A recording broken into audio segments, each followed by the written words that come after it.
Hello friends, welcome back to the story with Joey. आज हम सुनेंगे व्हेन हार्ट्स कोलाइड का पार्ट 1। सोल का एक prestigious high school Cheongdam High, जहां एकेडमिक एक्सेलेंस और एक्स्ट्रा करिकुलर एक्टिविटीज काफी इंपॉर्टेंस रखती हैं। यहाँ के स्टूडेंट्स या तो हाईली कंपेटिटिव हैं या फिर अल्ट्रा पॉपुलर।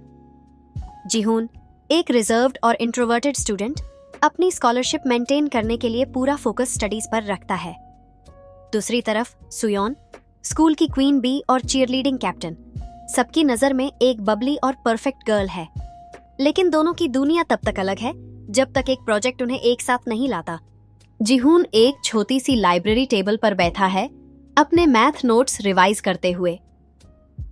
लाइब्रेरी के कोने में हमेशा वही सीट उसका बेसे होती है, क्योंकि यहाँ कोई डिस्टर्ब नहीं करता। उसके बैग पर एक बैज लगा है, टॉप स्कोरर ऑफ चोंगडम हाई। जीहून के लिए स्कूल का एक ही एम है, स्कॉलरशिप मेंटेन करना और कॉलेज एंट्रेंस एग्जाम्स के लिए तैयारी करना। उसकी जिंदगी बुक्स के चैप्टर्स और कम्पिटिटिव एग्जाम्स के स्कोर कार्ड्स के बीच सिमात चुकी है। आज भी यहीं बैठे हो? एक हल्की सी आवाज सुनाई देती है। जीहून ने सिर उठाकर देखा। उसे लगा शायद लाइब्रेरियन होगी, लेकिन सामने एक ब्राइट स्माइल के साथ सुयोन खड़ी थी, एक हैंड मिरर अपने हाथ में लेकर। जीहून ऑकवर्डली, हाँ, क्यों? सुयोन, तुम्हारे बिना लाइब्रेरी का कोना इतना बोरिंग लगता है। जीहून ने कैजुअली सर झुका लिया और दोबारा अपने नोट्स पर ध्यान देने लगा। लेकिन सुयोन वहीं उसकी टेबल के पास बैठी, अपने नए चीयरलीडिंग रूटीन का प्लान बनाते हुए। असेंबली के बाद क्लास टीचर एक इम्पोर्टेंट अनाउंसमेंट करते हैं। नेक्स्ट मंथ हमारी स्कूल एक इंटर स्कूल कंपटीशन होस्ट कर रही है। हर स्टूडेंट को किसी एक एक्स्ट्रा करिकुलर एक्टिविटी में पार्ट लेना होगा और इस बार पेयर्ड प्रोजेक्ट्स कंपलसरी हैं। जीहून के लिए यह एक नाइटमेयर जैसा था। ग्रुप प्रोजेक्ट्स में वो हमेशा पीछे रहना चाहता है, लेकिन टीचर ने उसका नाम रैंडमली सुयोन के साथ पेयर कर दिया। जीहून और सुयोन, तुम दोनों ड्रामा क्लब के प्रोजेक्ट में काम करोगे। No excuses. टीचर का टोन फाइनल था। जीहून और सुयोन दोनों एक दूसरे को देखते हैं। सुयोन तो एक्साइटेड लगती है, लेकिन जीहून के लिए यह एक पनिशमेंट से कम नहीं था। स्कूल के बाद सुयोन जीहून को ढूंढ कर उसके पास आती है। सुयोन, ड्रामा क्लब, क्या तुम्हें पता है मुझे एक्टिंग काफी पसंद है? जीहून, मुझे एक्टिंग नहीं, सिर्फ एकेडमिक्स पसंद है। सुयोन हंसकर, फिर तो तुम्हें एक्टिंग का मजा लेना चाहिए, मैं तुम्हें हेल्प करूंगी। जीहून अपने साथ ज्यादा इंटरैक्ट करना नहीं चाहता, लेकिन सुयोन के चीयरफुल एटीट्यूड के सामने वो चुप नहीं रह पाता। दोनों एक दूसरे से अपनी रिस्पॉन्सिबिलिटीज डिस्कस करते हैं। जीहून का सीधा सवाल था, मैं बैक स्टेज का काम कर लूंगा, तुम एक्टिंग कर लेना। सुयोन मुस्कुराते हुए, देखते हैं, क्या तुम मुझे से डर रहे हो? सुयोन के चीयरफुल पर्सोना के पीछे एक घेरी उदासी छुपी हुई थी। एक दिन रिहर्सल के बाद जीहून ने सुयोन को अकेली ऑडिटोरियम में रोते हुए देखा। वो उसे इग्नोर करना चाहता था, लेकिन उसके आंसू देखकर वो रुक गया। जीहून, क्या तुम ठीक हो? सुयोन ने जल्दी से अपने आंसू पोंछे और हंसकर कहा, मैं तो बस स्क्रिप्ट प्रैक्टिस कर रही थी। जीहून ने कुछ नहीं कहा, लेकिन उसे लगा कि सुयोन कुछ छुपा रही है। अर्ली सुबह ड्रामा क्लब के रिहर्सल शुरू होते हैं। ऑडिटोरियम का माहौल लाइवली होता है। स्टूडेंट्स कॉस्ट्यूम्स पहने, डायलॉग्स प्रैक्टिस करते और एक दूसरे के साथ मस्ती करते दिखते हैं। लेकिन जीहून इस केओस में अनकंफर्टेबल लगता है। जीहून एक कोने में खड़ा अपने नोटबुक में नोट्स लिखने की कोशिश करता है, लेकिन सुयोन उसकी दुनिया में एक स्टॉर्म की तरह एंट्री करती है। सुयोन, ये ड्रामा का नाम है द परफेक्ट मैच। तुम्हारे कैरेक्टर को मैं अपने हीरो के साथ प्रैक्टिस करना चाहूंगी। जीहून, मैं बैकस्टेज का काम कर रहा हूं, तुम्हें पता है। सुयोन, तुम डायलॉग ट्राई करो, मुझे लगता है तुम्हारे अंदर एक एक्टर छुपा हुआ है। सुयोन उसका हाथ पकड़कर उसे स्टेज पर ले जाती है और जीहून अपने प्रोटेस्ट्स के बावजूद स्क्रिप्ट पढ़ता है। दोनों के बीच एक ऑकवर्ड केमिस्ट्री होती है जो स्लोली वार्म होने लगती है।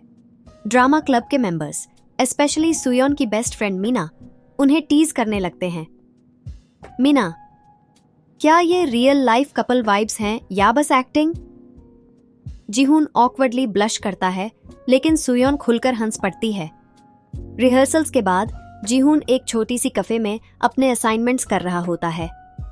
उसका फोकस उसके मैथ प्रॉब्लम्स पर होता है, लेकिन सुयोन की हंसी और उसकी आईज उसके दिमाग से नहीं निकाल रही होती। जीहून सोचता है, वो इतनी चीरफुल क्यों हैं? उसके आंसून जो मैंने ऑडिटोरियम में देखे थे, क्या वो सच में एक मास्क था? अपने थॉट्स क्लियर करने के लिए वो लाइब्रेरी चला जाता है, लेकिन वहां भी सुयोन अचानक से उसके सामने आ जाती है। सुयोन, क्या तुम मुझसे बचने की कोशिश कर रहे हो? जीहून, नहीं, बस बिजी था।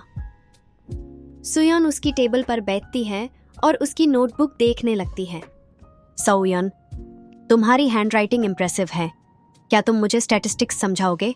मुझे टेस्ट के लिए हेल्प चाहिए। जीहून हेल्प करने के लिए अग्री कर लेता है, लेकिन वो अब सुयोन के चीयरफुल डिमीनर के पीछे छुपी कम्प्लेक्सिटी को समझने की कोशिश कर रहा होता है। एक वीकेंड पर सुयोन जीहून के घर के पास वाली पार्क में प्रैक्टिस करते हुए मिलती है। उसकी चीयरलीडिंग मूव्स परफेक्ट लगती हैं, लेकिन उसके एक्सप्रेशंस थाके हुए और हॉलो होते हैं। जीहून उसे देखकर सोचता है कि वो इतना ज्यादा प्रेशर क्यों लेती है। जीहून, तुम्हें ब्रेक लेना चाहिए। सुयोन, परफेक्ट बनने के लिए ब्रेक लेना अलाउड नहीं होता। जीहून, परफेक्ट होना जरूरी नहीं है, तुम खुद में इनफ हो। पहली बार सुयोन अपने शील्ड को तोड़ती है और कहती है, परफेक्ट होने का प्रेशर कभी कभी इतना बढ़ जाता है कि लगता है सांस लेना भी मुश्किल है। तुम नहीं समझोगे। जीहून उसकी बात सुनकर सीरियस हो जाता है। वो पहली बार समझता है कि सुयोन के चीयरफुल बिहेवियर के पीछे एक स्ट्रगल छुपा है। स्कूल के एक नॉर्मल दिन पर सुयोन का एक एक्स बॉयफ्रेंड ह्युनवू सडनली वापस आता है। ह्युनवू एक टॉल, कॉन्फिडेंट और चार्मिंग लड़का है जो सुयोन के क्लोज रहने की कोशिश करता है। ह्युनवू, सुयोन, तुम अब भी वैसी ही लगती हो। तुम्हें देखकर लगा जैसे टाइम रुक गया हो। जीहून उन्हें दूर से देख रहा होता है और उससे पहली बार जेलसी फील होती है।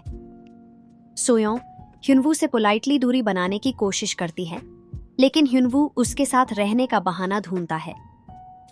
जीहून अपने इमोशंस को छुपाता है, लेकिन उसका ध्यान हर वक्त सुयोन और ह्युनवू की इंटरैक्शंस पर रहता है। रिहर्सल्स के एक लेट इवनिंग सेशन के बाद सुयोन और जीहून एक साथ ऑडिटोरियम से निकालते हैं। रास्ता खाली और हवा थोड़ी ठंडी होती है। सुयोन, क्या तुम्हें कभी लगा है कि तुम्हारे ड्रीम्स और रियलिटी के बीच एक डिस्टेंस है? जीहून, हमेशा, लेकिन मैंने उस डिस्टेंस को फिल करने के लिए मेहनत करना सीख लिया। सुयोन, मुझे लगता है तुम लकी हो। तुम्हारे पास फोकस है। मैं बस लोगों के एक्सपेक्टेशंस को फुलफिल करते हुए खुद को खो रही हूं। जीहून उसका हाथ पकड़कर कहता है, एक्सपेक्टेशंस के पीछे मत छुपो। तुम्हें खुद के लिए जीना चाहिए। उस मोमेंट में दोनों के बीच एक साइलेंट अंडरस्टैंडिंग डेवलप होती है। End of part 1। इस पार्ट में जीहून और सुयोन की बॉन्डिंग डीपन होती है, लेकिन ह्युनवू की एंट्री और सुयोन के सीक्रेट्स कहानी में एक नया ट्विस्ट लाते हैं। आगे के पार्ट में हम देखेंगे कि जीहून और सुयोन अपने कॉन्फ्लिक्ट्स और इमोशंस को कैसे हैंडल करते हैं।